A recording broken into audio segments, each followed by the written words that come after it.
Welcome to Little Koi Out of the Frying Pan, Thriving After Trauma. This blog post is titled, The Day I Should Have Died, Part 1. Trigger warning: overdose, suicide, and self-harm topics.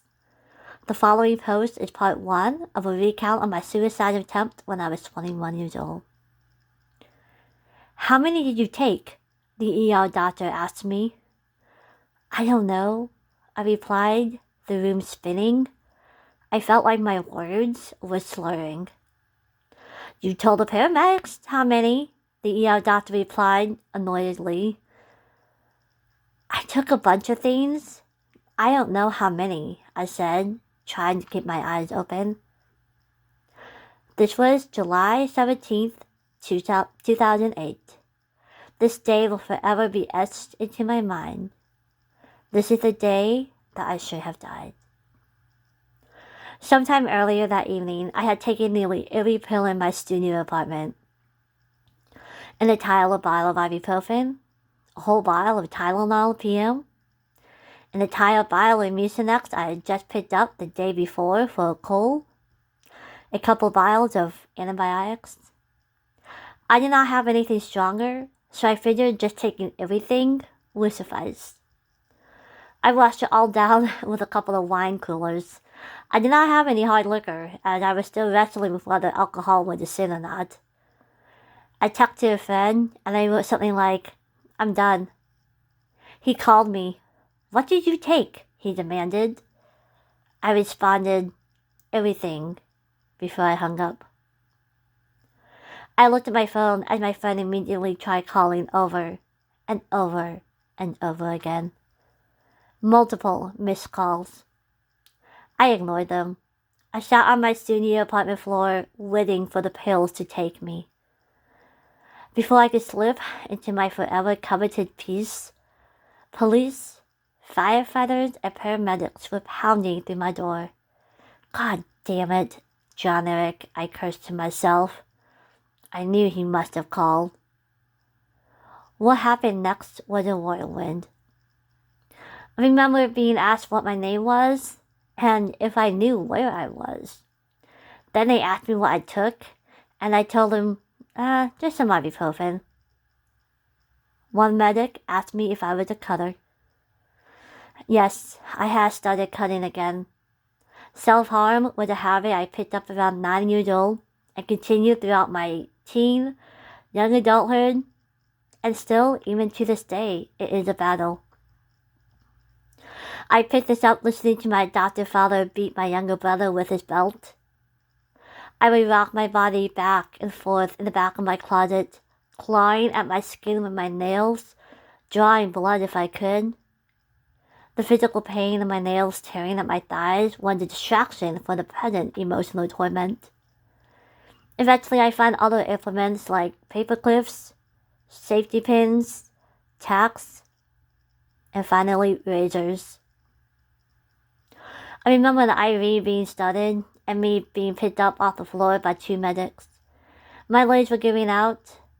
Voices sounded so loud, yet so distant. The medic in the back of the ambulance kept asking me questions. I wanted him to shut up, but he kept me awake as we rushed to the local hospital. In the ER, a couple of nurses took off my clothes and put EKG patches on. Then another nurse took some blood. An ER doctor came in and demanded me to tell her what I took and became annoyed when I couldn't tell her. She spoke as if I was a nuisance to her and the staff. It made me want to shut down and not cooperate with her. I wasn't trying to be obstinate, but I had just taken several different vials of everything, and my brain was a few fries short of a happy meal at that very moment. I don't remember a lot of the time in the ER, except a police officer and a male nurse. The police officer sat with me the entire time, which I am sure is the protocol or the law, but I remember this officer was the first human that night to ask me what was wrong. He asked me such thoughtful questions about my life, family, and upbringing. I remember a tender and compassionate tone and there was something very comforting about his presence. I felt a safety I had not felt before. A nurse, Anthony, was in charge of that room that evening. Was in charge of my room that evening. I remember him being as equally compassionate and gentle. I had to drink activated charcoal to flush everything I took. Nurse Anthony coached me through it all with a spirit of concern and empathy. I remember him being genuinely proud after I drank it all. I remember being physically examined and assessed by a much gentler ER doctor. I never did see that female doctor after she drilled me about what I consumed. The police officer sat with me until I was finally moved to the ICU several hours later. To be continued. Author's note. I am so grateful to my dear friend who took quick action on my behalf. I am not sure where I'd been if he was not so quick to act. In my next post, I will talk about my experience in the 72-hour stay in the psychiatric ward, trying to integrate back into normal life afterwards, and my personal thought process behind the suicide decision. If you or someone you know is considering suicide, please call 911 or the National Suicide Hotline at 1-800-273-8255. You are loved, and you are not alone. There are some pictures posted to this blog. These pictures are a few of them of me just smiling in everyday life. I look pretty normal and happy. These pictures were taken within 1 week of the suicide attempt. During these photos, I had already made the decision. It was just about when at that time. Anyway, thank you for reading, and I will see you next time. Bye.